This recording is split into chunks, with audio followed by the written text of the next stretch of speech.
Yo, what's up? Welcome back to another episode of the Sawgrass. It's Wednesday night, so we're talking some golf. And before we get into it, I want to give a special shout out to Corey Mother effing Connors coming through for us last week. I only tailed one pick. It was Corey Connors, top 20, plus 175. No doubter. He was in second, I think, on the final day. So Corey Connors was never outside of the top 5 all week. So he started right on top of the leaderboard, was one shot off the lead after day one, and pretty much just was with us all the way through and through. It was, as you say, a no doubter. A no doubter. I want another one of those. So we got we're at the Players Championship, right?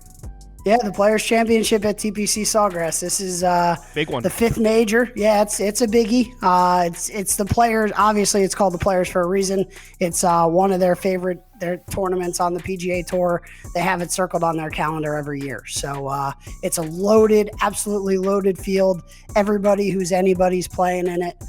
So let's get right down to it. All right. I'm gonna start out with a guy who, unfortunately ran into a little bit of unluckiness, probably deserved to win last week. We're going to jump at Collin Morikawa here.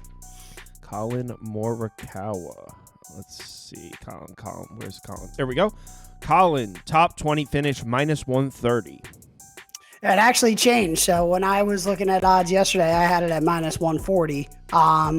Listen, the TPC Sawgrass is a very, very unique golf course in the sense of when we talk about the course fit tool, it has nothing to do with driving distance. It all has everything to do with driving accuracy. Last week, Collin Morikawa led the field in driving accuracy. So I love him in this spot, and I think you get a good price 1-to-1 on your money for a guy who does have a top 20 here and is just playing some really spectacular golf. So really, really like Collin in this spot. Morikawa, top 20 minus 130, top 10 plus 160 if you want to get aggressive. Who's next? So next, we're going to go right back to the well. If it ain't broke, don't fix it. Talking about ball strikers, let's talk Corey Connors again this week. Corey Connors, my guy, coming through. All right, Corey Connors this week. With the webpage would load. For some reason, this page isn't loading.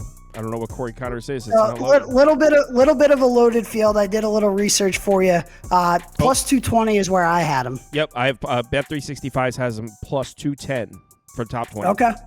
Yeah, so listen, again, ball striker. He played really good last week. Usually when guys find that groove, they stick with it for a couple of weeks. So if we're talking about, what Corey Connors looked like last year, it took him 5 months to find a top 10. He's already got 2 top 15s at TPC Sawgrass, and he's coming off of a solo third on a good performance. So in my opinion, strike while the iron's hot on Corey Connors and let's ride him again. Yeah, the iron is definitely hot when it comes to Corey Connors, that's for sure. Where to next? Another boy who's one of your favorites, and we're talking about pure ball strikers of the golf ball here. Show me Aaron Rai. Aaron Rai, my guy. I don't know if I've ever lost the bet on Rai. I think I'm 4 for 4. Top 20 finish, plus 210 for Rai. Yeah, so he's in good form. We took him 2 weeks ago. He finished in the top 20. He was top 4 actually when we took him 2 weeks ago, and then he was T11 last week. So good ball striker. That's what this golf course calls for. He's been playing pretty well lately, and because it's such a loaded field, I think you get a good price on Aaron Rai here. Aaron Rai, top 20 plus 210. All right, where to next? We got 2 more picks this week. A name that we haven't really talked about this week, but he's been playing some good golf, and he's got 2 top 20s at this event in the last 3 years. Show me Daniel Berger. Berger, okay. You can get Daniel Berger at plus 210, same price as Connors and Rai. Yeah, so if you actually pull up Berger's history this year on the PGA Tour, he's probably having arguably the best year of his career. He hasn't played TPC Sawgrass since 2022 because he was injured the last couple of years, but he's got a top 13 and a pair of top 9s at TPC Sawgrass. And like I said, he's playing some really, really good golf this year. Yeah, I'm looking at his results this year. I mean, T15, T25, T2, T2. He did miss the cut in the Farmers Insurance Open, but then T21. So 5 of his last 6 tournaments, he's finished inside the top 25. Yeah. So, listen, he's been playing some pretty stellar golf. Yeah, he's bound to get in the winner's circle again before not too long. So I really like Berger here. I think you get a good price for a guy who, arguably could be the winner here. Yeah, I like that. I'm going to tail Berger for sure. Where to next? And our last pick, we're going with the steady Eddie lefty. Show me Brian Harman. Yo, Harman. You love Brett and Brian Harman.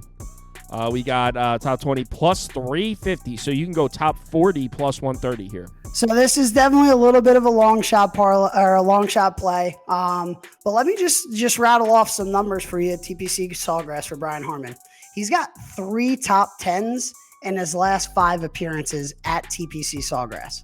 He's got a solo T2 last year, a 3rd place and an 8th place at this event in the last 5 years. He didn't play particularly well last week, which is kind of why I like him in this spot, because I don't think he has back-to-back bad weeks. And like I said, he plays this golf course notoriously well. So I think in terms of a long shot play, it's actually one that I'm pretty fond of with pretty good odds here. I mean, top 40 plus 130. I may glance at that one. I might. And if you are looking at his last 5 finishes, it's tied for 2nd. He had a 44th, a 63rd, and then a 3rd and an 8th. So no missed cuts in there. He did finish outside that top 40 number twice. But like I said, in terms of the upside potential, 3 top 10s at this event, I think it's crazy that his value is there. How many golfers make the cut in this event? So it's top 70 and ties. So we got a field of 144. So, assuming he just makes the cut, he's only got to finish in the top 75, 80. That's rough estimation. Yep. So Harman to make the cut is minus 163. If you want to just throw a fastball down the middle. Yeah, I like that bet. I think I don't love the odds. I think you probably want to push your luck a little bit if you think he's going to make the cut. Top 40 once the cut is made is really like, a top 60% chance at that point. So, I like getting it at plus money to go top 40. I'll probably push the envelope because, like I said, I just have a feeling I don't think he plays 2 bad weeks in a row. He did struggle at Bay Hill, but he loves this place. So I look for a bounce back from Brian Harman. All right. Is that? Did you say? Was that? That was all 5. Yeah. Cool. So we got Morikawa, Connors, Berger, Rye, Harman. I'm definitely playing Berger. I mean, it's a big tournament. Maybe I'll play 3. I'm definitely playing Berger. Maybe I'll go Berger, Rye, Connors. I mean, I like Morikawa. He's one of my favorites, but he's so expensive. Totally. The value on Morikawa, I mean, minus 130 is close to 1-to-1 on your money, so I don't hate it. But like I said, you got to pick and choose your spots here. And I think you get better prices because this field is so big and so, there's just so many names in it. You get guys like Connors and Rye who are really, really playing well, and you get them at a good value. So, whatever you decide, make sure you bet responsibly. But let's go get some money this week and let's bring it home. Yeah, let's have another good one. All right, I'll talk to you over the weekend, man. Sounds good.